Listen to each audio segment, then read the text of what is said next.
అందరు ఎమ్మెల్యేలని పిలిచిన, మన ప్రాంతంలో ఉన్న అందరు కంటెస్ట్ చేసిన ఎమ్మెల్యేలను ఎంపీలను అందరినీ కూడా పిలిచి ఎవరైతే బాగుంటుంది అని చెప్పి అందరి ముందర అందరినీ అడిగా.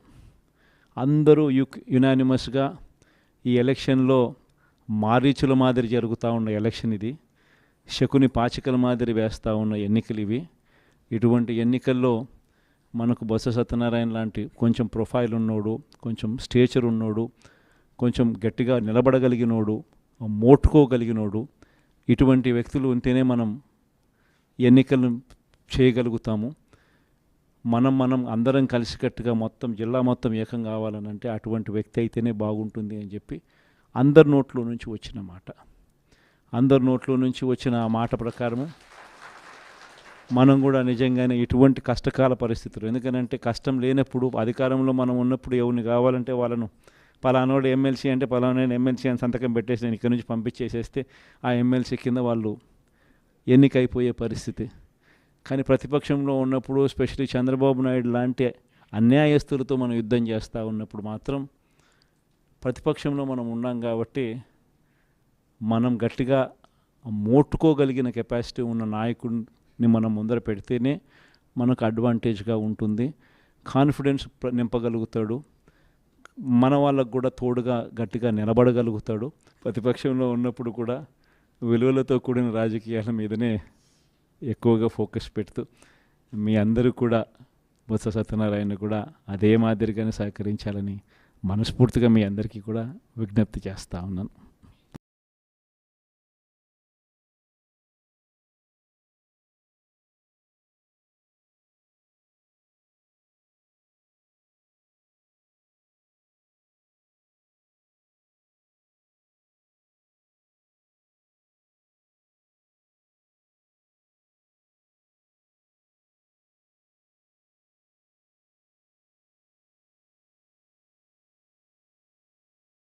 పాడేరు నియోజకవర్గం నుంచి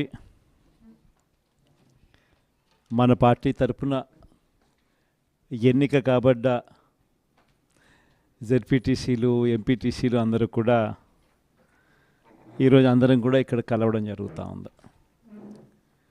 దాదాపుగా 85 చోట్ల పాడేరు నియోజకవర్గంలో ఈ ఎన్నిక జరిగితే మన పార్టీ తరపు నుంచి 57 స్థానాలు మనం గెలిచాం. ఈరోజు మామూలుగా అయితే ఈ ఓవరాల్ ఎమ్మెల్సీ స్థానాలు కూడా ఏదైతే జరుగుతూ ఉందో, పోటీ జరుగుతూ ఉందో, ఇందులో మామూలుగా అయితే ఎవరు తెలుగుదేశం పార్టీ పోటీ పెట్టకూడదు. నైతిక విలువలు ఉన్న ఏ పార్టీ అయినా పోటీ పెట్టకూడదు. ఎందుకంటే 600 చిల్లర స్థానాలు మనం గెలిచినాం, వాళ్ళు గెలిచింది కేవలం 200 చిల్లర స్థానాలు వాళ్ళు గెలిచినారు. వాళ్ళకు మధ్య తేడా దాదాపుగా 387 స్థానాలు వాళ్ళకు మనకు తేడా ఉంది. గెలిచిన వాళ్ళంతా కూడా మన పార్టీ గుర్తు మీద, మన పార్టీ జెండా మీద గెలిచిన వాళ్ళు. వాళ్ళ సైడ్ అయినా అంతే, మన సైడ్ అయినా అంతే. మరి అటువంటప్పుడు మెజారిటీ లేనప్పుడు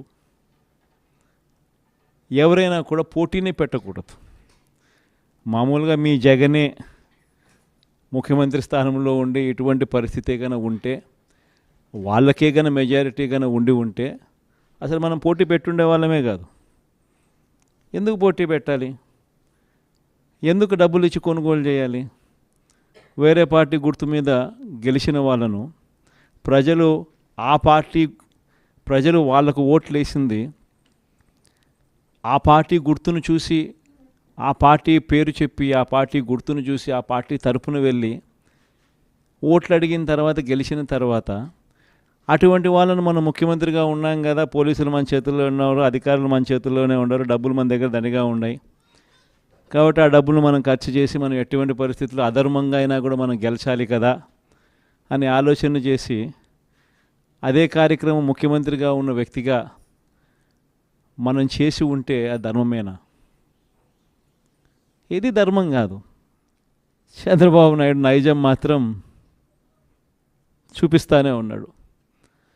ఈరోజుకి కూడా అధర్మంగా యుద్ధం చేసే కార్యక్రమం జరుగుతూనే ఉంది.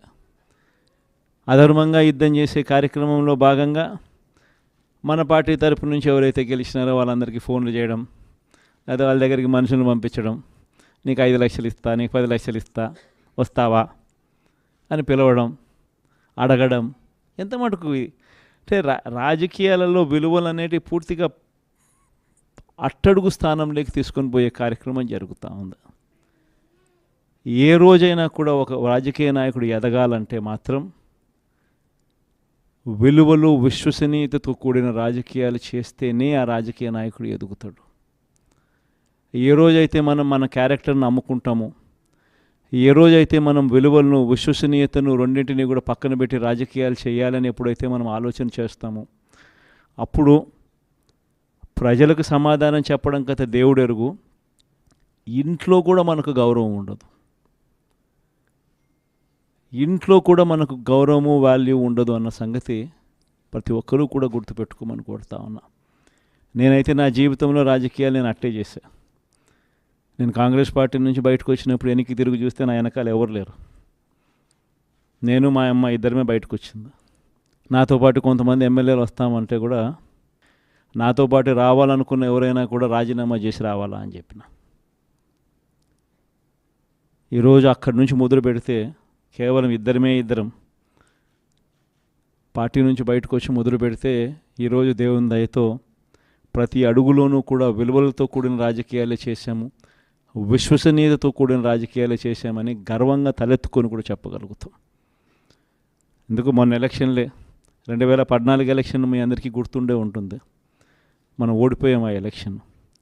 ఓడిపోయేటప్పుడు కూడా నా దగ్గరికి చాలామంది వచ్చినారు, మన వాళ్ళే నా దగ్గరికి కూడా వచ్చినారు. మన మంచి కోసమే చెప్పారు, నా మంచి కోసమే చెప్పారు. అన్న చంద్రబాబు నాయుడు ఇష్టం వచ్చినట్టు అబద్ధాలు ఆడుతూ ఉన్నాడు, రైతులకు రుణమాఫీ అంటూ ఉన్నాడు, మహిళలకు రుణమాఫీ అంటూ ఉన్నాడు, ఇంటింటికి ఉద్యోగం అంటున్నాడు, ఉద్యోగం ఇకపోతే 2000 అంటున్నాడు, ప్రతి ఒక్కరికి 3 సెంట్ల స్థలం అంటూ ఉన్నాడు. ఈయన చంద్రబాబు నాయుడు అంటూ ఉన్నాడన్నా, మనం కూడా అనకపోతే ఎట్టా, మనం కూడా రైతులకు రుణమాఫీ చేయకపోతే చేస్తామని చెప్పకపోతే ఎట్టా, ఫస్ట్ చెప్పేసేయండి నా, మళ్ళీ సంగతి మళ్ళీ చూస్తాము అని నాతో కూడా చెప్పినారు. కానీ చెయ్యలేనిది, జరగనిది చెప్పడానికి మీ జగన్ ఇష్టపడలా, అబద్ధం చెప్పలా.